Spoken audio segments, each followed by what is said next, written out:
गीबत करना हराम, इतना बड़ा जुर्म है गीबत करना कि हुजूर ने हदीस से गीबत को ज़िना से ज्यादा खतरनाक गुनाह करार दिया। अल्लाह अल गीबतु अशद्दु मिन ज़िना, हदीस में आया है।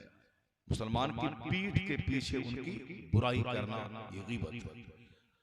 अब ये गीबत ज़िना से ज्यादा सख्त है, क्योंकि ज़िना करने वाला सच्ची तौबा करे अंदर से, अब मैं नहीं करूंगा, जो हुआ नादानी या जानबूझकर इलाही में तौबा करता हूँ, उस पर वो रो रहा है, मातम कर रहा है, उस पर वो अल्लाह से मग़फ़िरत की भीख मांग रहा है, अल्लाह माफ कर देगा, क्योंकि नदामत शर्मिंदगी गुनाहों को मिटा देती है। लेकिन अगर कोई शख्स किसी मुसलमान की बुराई बयान करे, अरे वो मौलाना साहब तो बड़ा बुरा आदमी है, उसको तो कोई काम धाम मिलता नहीं है, तो ये जलसा करो, तो मिलाद करो, तो फातिहा करो, ये करो, वो करो, मस्जिद चलो, मदरसा चला, ये सब दुकान खोले हुआ है, ये सब अपनी दुकान चमकाने के लिए, पेट भरने का काम कर रहा है, वो सब कोई दिन का काम थोड़ी हो रहा है। ये है गीबत, बदगुमानी, डबल गुनाह।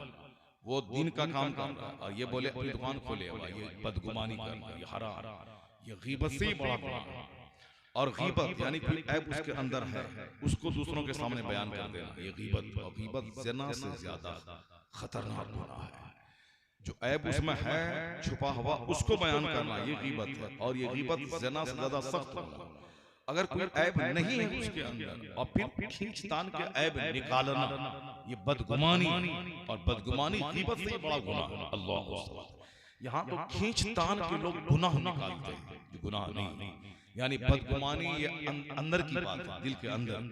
अब ये अंदर में झांक के कैसे देख लिया कि ये शख्स रियाकार है, मक्कार है, दुनिया के लिए ऐसा किया है, सिर्फ एक निगेटिव सोच है उसकी, वरना अगर वो शख्स अच्छा है अंदर से, सोच उसकी दिन की खिदमत है, और इसने कहा कि वो मक्कार है और अब पेट पालने के लिए ऐसा कर रहा है, तो एक गुनाह नहीं, गुनाहों का मजमुआ इसने किया, यानी इसका बातिन नापाक है, इसकी सोच नापाक है, जो उन्होंने एक गलत इल्जाम किसी पे लगाया, क्योंकि इस रियाकारी ये दिल की सिफत है।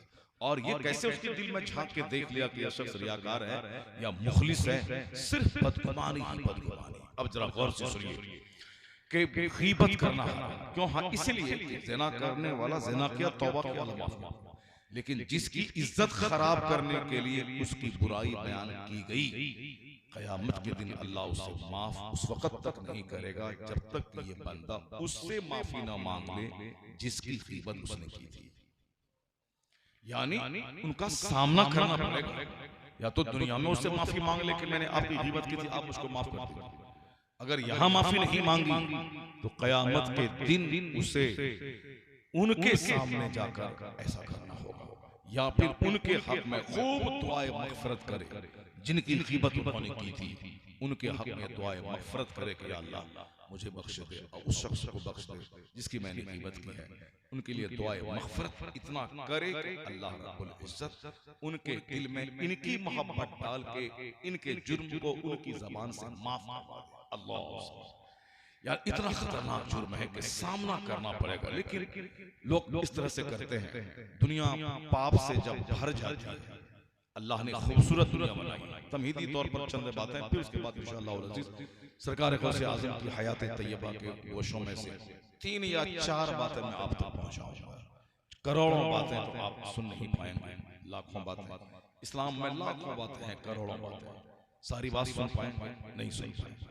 मौलाना लोग आते हैं खिताब करने के लिए, कुरान शरीफ की एक आयत पढ़ते हैं, मैंने भी पढ़ी एक आयत करीम, या अय्युहल्लज़ीना आमनू तक़ुल्लाह व कूनू मअस-सादिक़ीन, ऐ ईमान वालों अल्लाह से डरो और नेक लोगों के साथ रहो, सच्चों के साथ रहो। उसी आयत की मुनासबत से गुफ्तगू हो रही है, और एक नहीं हो रही, अल्हम्दुलिल्लाह। तो अगरचे मैं खुल के उसका तर्जुमा, उसकी तशरीह और तफसीर मैं नहीं बयान कर रहा हूँ, लेकिन सेंस बिल्कुल मिलता जुलता है कि जो मैंने टॉपिक उठाया है उसी से रिलेटेड, उसी से रिलेवेंट बातें आप तक पहुंचा रहा हूँ। 4 बातें आपको आप तक पहुंचाऊंगा सरकार की हयात तैयबा के गोशों में से, सिर्फ 4 बातें। और 4 बात सुनना कोई बड़ी बड़ी बात नहीं, 4 बात की बात है, या तो 4 लाख बात आप सुन लेते हैं, यहाँ तो सिर्फ 4 बात आपको सुननी है। आप तैयार हैं 4 बात सुनने के लिए? हाँ अल्हम्दुलिल्लाह, सिर्फ 4 बात सुनिए। 4 लाख बात जरूरत पड़ने के बाद लोग 4 लाख बात सुनते हैं, 4000 सुनते हैं, 4 बार। अरे रुको, खड़ा रहो, देखें क्या बोलता है ये 4 बार। उसी तरीके से आज आपको बैठना, अब वो 4 बात चाहे 4 मिनट में खत्म हो जाए, 4 घंटे में खत्म होकर बैठना पड़ेगा। 4 बात चाहे 4 मिनट में खत्म हो या फिर 4 घंटे में खत्म, तैयार रहेंगे आप सुनने के लिए? हाँ, रोजाना जन्नत की महफिल नहीं सजती, जन्नत की क्यारी, इसमें दीन की बातें सुनना, गोया जन्नत में चर लेना हुआ। सुभान अल्लाह। हुजूर ने कितनी प्यारी बात कही थी, वइज़ा मररतुम बिरियाज़िल जन्नत फरतउ फीहा, जब जन्नत की क्यारी से गुजरो तो वहां चर लिया करो। कहा हुजूर ये जन्नत की क्यारी क्या है? कहा अल्लाह के जिक्र की मजलिस है जन्नत की क्यारी, अब वहां अल्लाह का जिक्र कर लेना, क्यारी में चर लेना हुआ। सुभान अल्लाह, सुभान अल्लाह। इसलिए आप सुभान अल्लाह कहते रहें ताकि अल्लाह का जिक्र भी होता रहे और कान बिल्कुल खुला रहे, ताकि जिक्र सुनने की आवाज भी जाती रहे। सुभान अल्लाह। कान भी नेकी करे, जबान भी नेकी करे और दिमाग भी बिल्कुल जिंदा रखें, ताकि इसमें बात घुसे तो वो दिमाग भी नेकी करे। क्योंकि जब आदमी गंदी बातें सुनता है तो हमेशा गंदी बातें सुनते सुनते निगेटिव सोच पैदा होती है और वो हमेशा दिमाग में वसवसात और शुबहात का शिकार रहता है। अक्सर आदमी नमाज की नियत मानता है, इमाम साहब ने क्या सूरत पढ़ी, नहीं उसका दिमाग में बाजार खेत खलियान चलता रहता है। अब वो सलाम फिरने के बाद पूछे कि इमाम साहब ने पहले रकत में किस सूरत की तिलावत की, असर खुजला के बोलता है कि अरे भाई ख्याल ही नहीं रहा, क्या करें, दिमाग ही नहीं रहता है, प्रेजेंट नहीं रहता है, दिमाग में हमेशा गंदी बातें चलती रहती है। ये हज करने जा रहा है, 900 चूहा खा के बिल्ली हज को जा रही है, यानी बस सिर्फ निगेटिव से। कोई साहब अल्लाह दुआ में रो रहा, इससे इतना बड़ा मक्कार है, इससे बड़ा मक्कार कोई नहीं है। ये रो के दूसरों की तवज्जो अपनी तरफ करके 2-4 पैसे चाह रहा है, यानी सिर्फ निगेटिव सोच। क्योंकि शुरू से जो हमारी तरबियत होती है, जो हमारे सराउंडिंग्स में जो हमारे एनवायरनमेंट होता है, हमारे इर्द गिर्द जो माहौल है, किसका माहौल है? गलनघरों का, ग़ीबत करने वालों का, बुरे लोगों का, बेनमाजियों का। तो उनके पास रहते रहते सोच भी हमारी गंदी हो जाती है। साथ में रह के देखें किसी कुतुब के साथ, किसी अब्दाल के साथ, किसी गौस के साथ, किसी नमाजी के साथ, किसी मुत्तकी के साथ, किसी आलिम रब्बानी के साथ, किसी शेखुल हदीस के पास, किसी तालिब इल्म के पास, नेक लोग इर्द गिर्द में अगर नेक लोग आपके दोस्त हैं तो शैतान 1000 कोशिश करेगा कि इसके दिमाग में मैं गंदा ख्याल डाल दूं, मगर नेकों की सोहबतें निगेटिव ख्याल को दूर करती रहेंगी, पॉजिटिव ख्याल से उनके दिमाग को भरती रहेंगी। क्योंकि जैसा दोस्त वैसा ख्याल, जैसी सोहबत वैसी आदतें। हमारे दोस्त कैसे हैं? हुजूर ने फरमाया है जब तुम कोई किसी से दोस्ती करे तो वो देख ले कि फल यंजुर मैं युखालिल, वो देख ले कि किससे दोस्ती करता है। अर्रजुलु अला दीन खलील, अर्रजुलु अला दीन खलील, आदमी अपने दोस्त के दीन पर होता है। अगर दोस्त उसका काफिर है, दोस्त उसका नसरानी है, दोस्त उसका यहूदी है, दोस्त उसका मुशरिक है, तो वो मुशरिक की बात सुनते सुनते उसकी बात उसके दिमाग में अच्छी लगने लगती है। तो दोस्त अपने दोस्त के दीन पर होता है। अब हुजूर कहते हैं फल यंजुर अहदुकुम मैं युखालिल, तो तुम में से कोई जो दोस्ती करे वो देख ले कि किससे दोस्ती कर रहा है। शराबी से, कि अय्याश से, कि गुटखा खोर से, कि खैनी खोर से, कि बीड़ी पीने वाले से, कि सिगरेट पीने वाले से। क्योंकि हमारा बहुत सारा भाई है जो एक दिन में 100 पुड़िया खा लेता है। ये 100 पुड़िया खाने की आदत क्यों लगी? इसलिए कि उनका दोस्त इर्द गिर्द के लोग जो है खैनी खाने वाले से, पुड़िया खाने वाले। और अल्हम्दुलिल्लाह हमारे जो दोस्त रहे बचपन से, पढ़ने के जमाने से 50 साल के अंदर में जितने भी दोस्त रहे, खैनी खाने वाला एक था मेरा साथी, मगर हमने उसका कोई असर कबूल नहीं किया। वो आज तक खैनी खा रहा है और अल्हम्दुलिल्लाह आज 50 साल हो गए, हमने आज तक खैनी नहीं खाया, हमने आज तक खैनी नहीं खाया, हमने बीड़ी को आदत नहीं बनाया। कभी कभार कोई दोस्त बीड़ी पीता था बचपन में, वो दिया पीने के लिए इतनी बदबू मुंह में आती थी कि जिंदगी भर के लिए छोड़ दिया। एक आध दो बार पीर साहब को देखा कि वो साहब सिगरेट पीते हैं, फेंकते हैं, पीते हैं, फेंकते हैं, पीते हैं, फेंकते हैं। मैंने उसमें शायद मुरीदों का नजराना है, मुरीद लोग आके सिगरेट की डब्बा ला के पेश कर रहे हैं।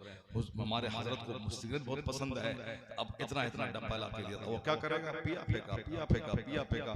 तो अब उनको देखने के बाद कभी शौक हुआ था, जब इतना बड़ा आलिम पीर साहब पीते हैं, मुझे भी पीना चाहिए। तो मैंने जब पीना शुरू किया तो सर चकराने लगा, मैंने पीना छोड़ दिया। यानी शौक की बात मैं कह रहा हूँ। पीने वाला सामने अगर पी रहा हो, लगता है कि मैं भी पीऊं। गुटखा खोर जितने भी आ जाए, वो सब गुटखा खोरों की सोहबत में रहने का असर है। सिगरेट पीने वाले, सिगरेट पीने वालों की सोहबत में रहने का असर है। और अल्हम्दुलिल्लाह जो नेकों की सोहबत में रहता है, मैंने इसी इलाहाबाद और बनारस, मुगलसराय के बीच में बनारस एक जगह है, वह एक जबरदस्त आलिम दीन है। मैंने उनसे कहा कि आप पान क्यों नहीं खाते हैं, आप सिगरेट क्यों नहीं पीते हैं? फला पीर साहब तो पीते हैं, फला पीर साहब तो पान खाते हैं, वो तो 1 घंटे से पान का बटवा लेके बैठते हैं। साहब पान काटते हैं, उसको सजा के रखते हैं, फिर उसमें चूना मारते हैं, फिर कत्था डालते हैं, फिर सुपारी काटते हैं, कसेली काटते हैं, फिर जर्दा डालते हैं, उसके एक एक को मोड़ करके बिल्कुल तरतीब देके उसके डब्बे में बंद कर रखते हैं, फिर उसको कपड़े में लपेट करके बैग में रखते हैं। फिर जब वक्त होता है निकालते हैं, डब्बा खोलते हैं, एक निकाला, मुंह में डाला, हाँ साहब बोलो अब तुम्हारा क्या मसला है। जब वो पीर साहब ऐसा करते, अब क्यों नहीं करते? उन्होंने क्या जवाब दिया था? आज से कई साल पहले कहा था, मौलाना मैं पान इस सोच के नहीं खाता हूँ कि जब मैं पान खाऊंगा तो मुंह में पीर की रहेगी, थूक का भरना तो फितरी बात है। तो जितनी देर मुंह में पान रहेगा और वह पान का थूक रहेगा, मुंह भरा रहेगा, उतनी देर अल्लाह के जिक्र से मैं महरूम रहूंगा। काश वो 10 मिनट जो पान को चबा करके, थूक को भर के मैं फेंकने का के लिए जगह तलाश करो, उतनी देर अगर मैंने 10 बार दुरूद पढ़ लिया तो सैकड़ों नेकियां नामे अमाल में लिखी चली जाएगी। कैसी कैसी सोच है, बहुत बासलाहियत काबिल आलिम। मैं नाम लूंगा तो हमारे जितने उलमा हैं अक्सर लोग समझ जाएंगे, और सिर्फ इतना ही कह लें कि सीतामढ़ी का वो आलिम है, सीतामढ़ी के इलाके का उलमा अल्हम्दुलिल्लाह इस इलाके में फैले हुए दिन का काम कर रहे, उसी जिला का वो आलिम। जब मैं सुना तो तंग रह गया, कहाँ मिनट मिनट पे सिगरेट फेंकने वाला पीर साहब और कहाँ मुल्ला हसन नेबजी हम्दुल्लाह पढ़ाने वाला ये आलिम दीन, जिसको मसनद पर बैठकर सबको गलदान में पान फेंकना चाहिए कि साहब उनके बड़े बड़े बच्चे जिनको मुल्ला हसन पढ़ाते हैं, बुखारी पढ़ाते हैं, सब बड़े बड़े लोग शागिर्द हैं, उनको तो खूब आराम से पान खा के फिर फेंकना चाहिए। मगर सोच कितनी बुलंद है कि उतनी देर अल्लाह का जिक्र कर लेते तो हमें बहुत सारा सवाब मिल गया होता। तो अच्छे लोगों की सोहबत में जब आप रहेंगे, दिमाग में अच्छा ख्याल आएगा। अच्छी सोहबतें रंग लाती। अभी कुछ नहीं मिलेगा आपको यहाँ से, न टका न पैसा, न यहाँ से निकलने के बाद कोई तबरुक। इतना जरूर मिलेगा कि 2 घंटे तक आपकी जबान गीबत से महफूज रही, आपके कान गंदे गानों से महफूज रहे, आपका दिमाग गंदी सोच से महफूज रहा। यानी 2 घंटे इस जन्नती महफिल में बैठकर सारे पार्ट्स को आपने जो गुनाहों से बचाया है, मैं कह सकता हूं कि इस फितनों फसाद के वक्त में ये जलसा एक खानका है जो खानकाही रंग भर देता है। यह जलसा एक मदरसा है जो दरसगाहों की 10 साला किताबों के मुतालिक की बरकतें अता कर देता है। इसे चलता फिरता मदरसा, चलती फिरती खानका, यानी पहले बुजुर्गों की सोहबत में रह के जो बातें उनको देख के हासिल होती थी कि मैं गुनाहों से सेफ रहूं, आज घर से बाहर कदम निकला, ग़ीबत शुरू, बदगुमानी शुरू, गाली शुरू, गंदी बात शुरू, हराम खोरी शुरू, घर से बाहर निकले गुनाह शुरू। अभी 2 घंटे तक कोई गुनाह नहीं, न कान खता कर रहा है, न आंख खता कर रही है, न जबान खता कर रही है, न दिमाग खता कर रहा है, न पांव गुनाह की महफिल की तरफ जा रहे हैं, न हाथ जुल्म कर रहा है। वह सारा पार्ट गुनाहों से सेफ है और पूरे जिस्म को नेकी का माहौल मिला हुआ है। तो इस फितने के वक्त में यह जलसा खानका का भी काम कर रहा है, मदरसे का भी काम कर रहा है। समझ लें कि एक बुजुर्गाने दीन की याद ताजा कर रहा है, खानका है जुनैद बगदादी की याद दिला रहा है। तो जहाँ खानका मिले उसे गनीमत समझना चाहिए, 2 घंटे गुजार कर बुजुर्गों की याद ताजा कर लेनी चाहिए। और कुछ मौलवी साहब रामपुर मुरादाबाद इलाके का, उसके दिमाग में जुनून और खब्त सवार है कि वो जलसे की मुखालफत करता रहे। मुखालफत करता रहे, क्या होगा जलसे से। मौलाना साहब आए, मोटा लिफाफ लेके चला गया। चूंकि बेचारा वो मोटा लिफाफ कमाने के काबिल है ही नहीं, वो 20 साल मदरसे में पढ़ा, अब वह मिनहाजुल अरबिया हिस्सा अव्वल की शरह ढूंढ रहा है बाजार में जाकर के, मिले इसकी शरह तो देख के मैं पढ़ाऊं। अब जुमा के दिन खिताब करने के लिए बेचारा एक हफ्ते तक मोबाइल में इसके उसके इस मौलाना उस मौलाना के कोई पॉइंट खोज करके वो जुमा के दिन बयान करना चाह रहा है, क्योंकि पढ़ने के जमाने में मुताला नहीं किया, अब वो कमाने के काबिल नहीं रहा। एक अच्छा इमाम जुमा के दिन बंद मुट्ठी में उसको इतना नवाजते हैं। मुक्तदी बेंगलोर में जाके देखा, जुमा के दिन जो जबरदस्त खिताब आधा घंटा किया, दुआ सलाम से फारिग होने के बाद लोग 500 रुपए, 1000 रुपए, 2-2000 रुपए का नोट उसको देते हैं। यानी हर जुमा के दिन अच्छी खिताबत, अच्छी नातखानी, अच्छी क़िरात, नमाज में फजर की नमाज में जो सूरे नबा, सूरे दुखान, सूरे वाक़िया, सूरे मुरसलात, सूरे दहर, सूरे कलम, सूरे मुल्क, यानी सूरे तकवीर, सूरे इंशिकाक, सूरे फजर की तिलावत जिसने की, मुक्तदी खुश होता है। सलाम के बाद दुआ में 1000 रुपये इमाम साहब को दे दिया, अच्छी क़िरात किया। अब जो फजर में भी इन्ना आतना कल कौसर पढ़ेगा, और मगरिब में भी इन्ना आतना कल कौसर पढ़ेगा, और ईशा में भी इन्ना आतना कल कौसर पढ़ेगा, उसको मालूम ही नहीं कि तवाल मुफस्सल क्या है, क़िसार मुफस्सल क्या है, औसात मुफस्सल क्या है, और किस नमाज में कौन सी सूरत पढ़ना सरकार की सुन्नत है, मालूम नहीं। तो अब वो बोलेगा कि पैसा नहीं है इस लाइन में, तो अब जिसके पास पैसा है उसकी ग़ीबत शिकायत करके उसकी बुराई बयान करेगा। ये अपनी बुराई, अपनी कमजोरी पे पर्दा डालने का काम है। जो बोलता जलसा कराने से क्या फायदा हुआ, इतना खर्च हो गया, ये वही लोग हैं जो कल बोलेंगे हज करने से क्या फायदा हुआ, जो 10 लाख रुपए खर्च हो गया। ये वही लोग हैं जो कल बोलेंगे मस्जिद में इसी लगाने से क्या फायदा है, जिसमें इतने लाख रुपए लगे, दौर का नमाजी तो पढ़नी थी, ऐसा क्यों हुआ।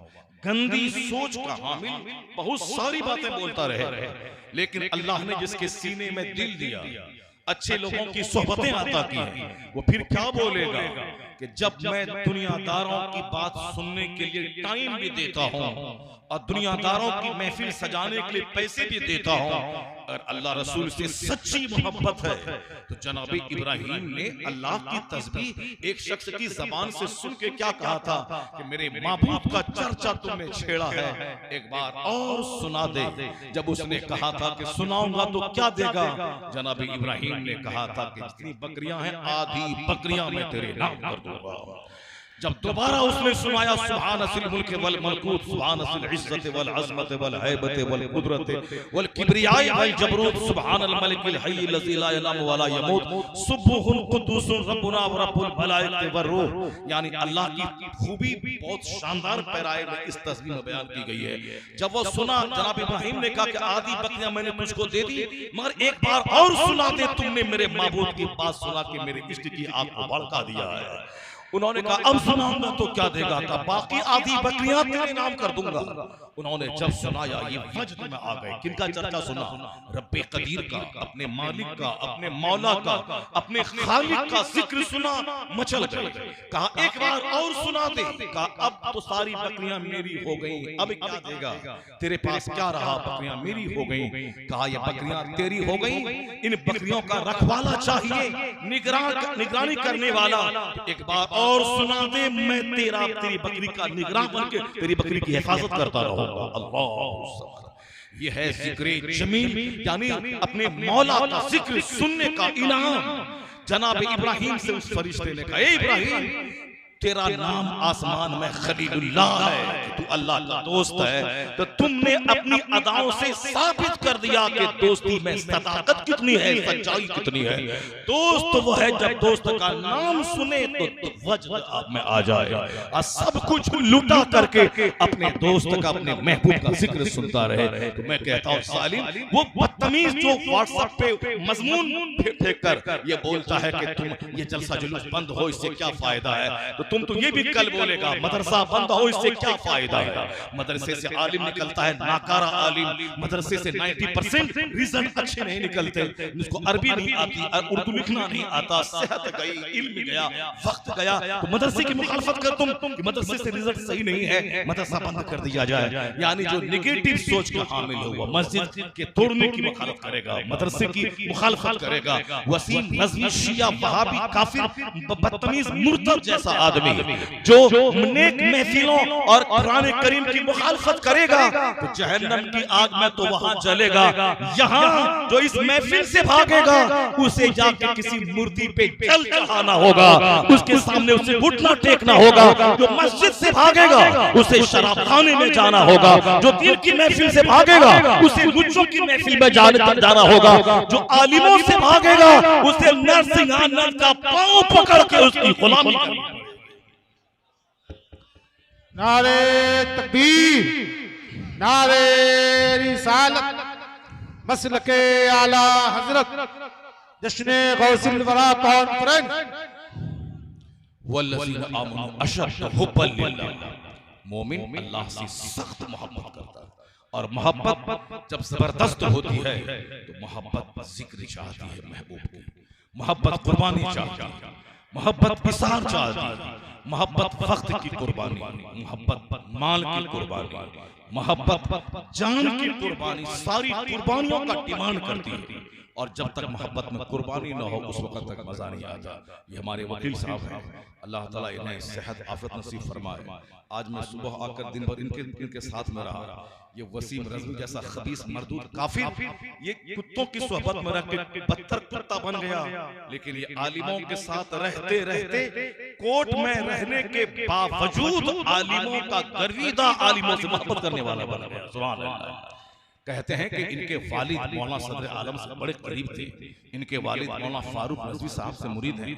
इनके वालिद उस फकीर का दामन अपने हाथ में रखा तो अब उस वालिद की वजह से बेटे पे असर पड़ा कि वकील का नाम आने के बाद क्या दिमाग में चलता है सबको मालूम है। वकील का नाम आने के बाद दिमाग में क्या चलता है मुझे भी मालूम है, आपको भी मालूम है। और हकीकत में वो जो चलता है वो बिल्कुल सही चलता है, क्योंकि फतवा 90% पे लगता है, 10% अगर अच्छा आदमी भी वहां हो उसका चेहरा नहीं देखा जाता है। मेजोरिटी जो करती है उसकी तरफ, वकीलों की मेजोरिटी कैसी होती है, बस वकील का नाम आया उसके साथ दूसरा लफ्ज जुड़ जाता है। जैसे दरोगा का नाम आया उसके साथ में दूसरा लफ्ज जुड़ जाता है, उसी तरीके से वकील एडवोकेट का नाम आया और नाम जुड़ गया। मगर अल्हम्दुलिल्लाह वो 10% जिसका नाम उसमें नहीं जुड़ता है उन्हीं 10 में शामिल है हमारे वकील साहब, जो आलिमों से करीब रहते रहते बुजुर्गों की बात सुनते सुनते उन कंधों की महफिल में भी अपने ईमान बचाया है, अपना अकीदा बचाया है। सुभान अल्लाह। इसलिए कहा जाता है कि नेकों की सोहबत में रहना चाहिए और अपने बाल बच्चों के लिए नेकी का माहौल छोड़ के मरना चाहिए, ताकि बाल बच्चों में माँ बाप की नेकियां असर कर जाए, बाल बच्चों का खून रंग लाए, माँ बाप का खून रंग लाए बाल बच्चों। माँ के दूध की धार के साथ माँ का कैरेक्टर पहुंचता है बच्चों में, माँ का किरदार पहुंचता है बच्चों में। बाप अपने शफकत से जो बच्चों पे निगाह डालता है उस निगाह शफकत के साथ बाप का कैरेक्टर भी बच्चों के सीने में मुंतकिल होता है। तो ये भी उस 4 में से एक बात हमारी ये भी है, इंशाल्लाह मैं उसको टच कर रहा हूँ। 4 में से एक बात ये भी है, किस कदर माँ बाप का खून रंग लाता है, किस कदर माँ बाप की सोहबतें रंग लाती है, किस कदर माँ बाप की फिक्र बच्चों पे अपना असर छोड़ती है, किस कदर गेहूं के पौधे से गेहूं निकलता है, अखरोट नहीं, आम के पेड़ से आम फलता है, लीची नहीं, लीची के पेड़ से लीची फलती है, सेब नहीं। चाहे हम 50 लाख पीर के पास जाके 50 लाख तावीज आम के पेड़ में लटका दें, ये सोच करके इसमें अखरोट फलेगा नहीं होगा। नेचुरल सिस्टम यही है कि उस पेड़ से वही फलेगा जिसका वो पेड़ है। उस 4 में से एक बात यही है, क्योंकि आज आमतौर पर शिकायतें हैं मेरे बच्चे मेरे हाथ से निकल गए, मेरी औलाद मेरे हाथ से निकल गई, मेरा घर बर्बाद हो गया, समाज बर्बाद हो गया, जिस बच्चे को मैंने पाला था वही बच्चे मेरी बदनामी मेरी बेइज्जती का जरिया हो गया, वही बच्चे मेरी नाक कटवाने का जरिया हो गया। आखिर में जो अमेरिका के लोग कहते हैं बेहतर था कि बच्चा ही ना होता, जिसकी वजह से मुझको इतनी मुसीबतें झेलनी पड़ रही हैं। मुमकिन है कि आने वाले कुछ साल के बाद हिंदुस्तानी भी यही बोले, जब बच्चों की आवारगी बढ़ती जाए, जब बच्चे शराबी, जब बच्चे पापी, जब बच्चे जनाकार, जब बच्चे बलात्कारी, जब बच्चे माँ बाप खानदान के नाम को मिट्टी में मिलाने वाले, उनकी इज्जत उनकी नाक कटवाने वाले बच्चे हो जाएं, लोगों को बोलना पड़ेगा कि काश मेरी और बांझ होती, काश मैं ये औलाद होता तो बेहतर था कि कम से कम ये रुसवाई से तो बच गया होता। पहले औलाद के लिए मरना है, फिर बाद में अफसोस करना है आखिर ये हालात क्यों पैदा हुए, इससे क्या होता है। मैं उसी पर निशानदेही करते हुए सरकार गौस आजम की जिंदगी का एक गोशा और जो नेचुरल सिस्टम है, नेचुरल सिस्टम से हट के कोई काम नहीं होता। हाँ, कुछ लोग ये कहते हैं कि साहब अल्लाह के वली तो खुश्क पेड़ से खजूर निकाल देते हैं, तो अल्लाह के वली करोड़ों में कोई होते और अल्लाह के वली भी अल्लाह के वली कभी कभी ऐसा अगर कर दें तो वह करामत है, वह आदत नहीं है, वह करामत है। या इस तरह का काम जो नेचुरल सिस्टम से हट के काम करे, अगर कोई नबी कर दे तो मोजेज़ा, कोई वली कर दे तो करामत है। तो मोजेज़ा को नेचुरल सिस्टम में नहीं लाना पड़ेगा, करामत एक साइड की चीज है, उसको नेचुरल सिस्टम में नहीं लाना होगा। नेचुरल सिस्टम है जमीन पर चलना, मगर कोई नदी पे चले, नदी पे कोई चले, अगर नबी चला है तो मौजज़ा है, कोई अल्लाह का वली चले तो करामत है। वो नेचुरल सिस्टम नहीं है, नेचुरल सिस्टम है जमीन पे चलना। उसी तरह आम के पेड़ से आम नेचुरल सिस्टम, लेकिन अगर आम के पेड़ से कटहल कोई निकाल दे अल्लाह का नबी, वो मौजज़ा, वो मौजज़ा जो आदत के खिलाफ काम हो, एंटी नेचुरल, खर के आदत उसको कहते हैं मौजज़ा, यानी आदत के खिलाफ जो काम हैबिचुअल ना होता हो उसी को मौजज़ा कहते हैं। अगर नबी कर दे, अब वली करे तो करामत है। लोग पानी में कश्ती में चलते हैं, मुसल्ला बिछा के नमाज नहीं पढ़ते, कोई नहीं पढ़ता, अल्लाह का वली पढ़े तो करामत है, उसको आदत में शुमार नहीं किया जाए। उसी तरह करोड़ों में कभी कभार अगर वली सूखे पेड़ में फूंक करके खजूर निकाल दें, उसको मिसाल नहीं दी जाएगी। वो करोड़ों में शास है, नादिर है, एक्सेप्शनल केस है, वो भी करामत है, आदत नहीं। आदतन आम के पेड़ से आम, कटहल के पेड़ से कटहल, लीची के पेड़ से लीची। थोड़ा विस्तार से मैं इसको बयान करूंगा, मगर पहले मेरी वो बात मुकम्मल हो जाए जो बात जहां से मैंने इसका आगाज किया था। उन चार बातों में से पहली बात यही चलेगी, नेचुरल सिस्टम, उसकी जो भी मुखालफत करेगा उसकी सजा उसको भुगतनी पड़ेगी, और उसके बरअक्स नताइज का सामना करना पड़ेगा। चाहे आपने हजार कुछ बोले, काम अपने वक्त पे नेचुरल सिस्टम के मुताबिक होके रहता है। हम हजार बोले अभी रात नहीं है, रात है, मेरे बोलने से रात की अहमियत में कोई फर्क नहीं पड़ेगा। अगर मैं बोलूं कि दिन नहीं निकलेगा, लोग मुझे मजनून पागल तो कहेंगे, क्योंकि दिन निकल के रहेगा। अगर क़यामत नहीं आई अभी 2 घंटे के अंदर में, तो दिन निकल के रहेगा, क्योंकि नेचुरल सिस्टम है वक्त पे सूरज का निकलना, वक्त पे चांद का निकलना, वक्त पे रात का आना, वक्त पे दिन का आना। ये सारा काम अपने अपने सिस्टम के मुताबिक हो रहा है। कब रात आएगी, कब दिन निकलेगा, कब महीना बदलेगा, कब कौन सा दिन, कौन सी घड़ी आएगी। सीजन चेंज हो गया, अभी 1 महीना पहले सख्त गर्मी थी, अभी सर्दी आ गई, अभी 10 दिन के बाद सख्त सर्दी शुरू होगी। जनवरी के शुरू में, दिसंबर के आखिर में कड़ाके की सर्दी, गाड़ियां टकराएंगी, लोग घर से बाहर नहीं निकल पाएंगे, दिन भर शबनम और कुहासे का माहौल रहेगा। होगा 10 दिन के लिए ही सही, वो दिसंबर के आखिर में, जनवरी के शुरू में वो होके रहेगा। जब लोग बोलते हैं कि इस बार जाड़ा नहीं आया, लोग जब बोलने लगते हैं अचानक जाड़ा आ जाता है, ताकि लोगों को चले कि तुम्हारे बोलने से कुछ नहीं होता, वही होता है जो मंजूर खुदा होता है। जैसे बोला अभी के बारिश नहीं हो रही, बारिश नहीं हो रही, बारिश नहीं हो रही, अभी परसों थर्सडे को इतनी बारिश हुई आंध्र प्रदेश में कि सैलाब आ गया, सैकड़ों लोग गायब हो गए। ऐसा नहीं कि परसों तरसों, अभी आज शनिचर का दिन गुजरा, जुमेरात के दिन वो सैलाब आया।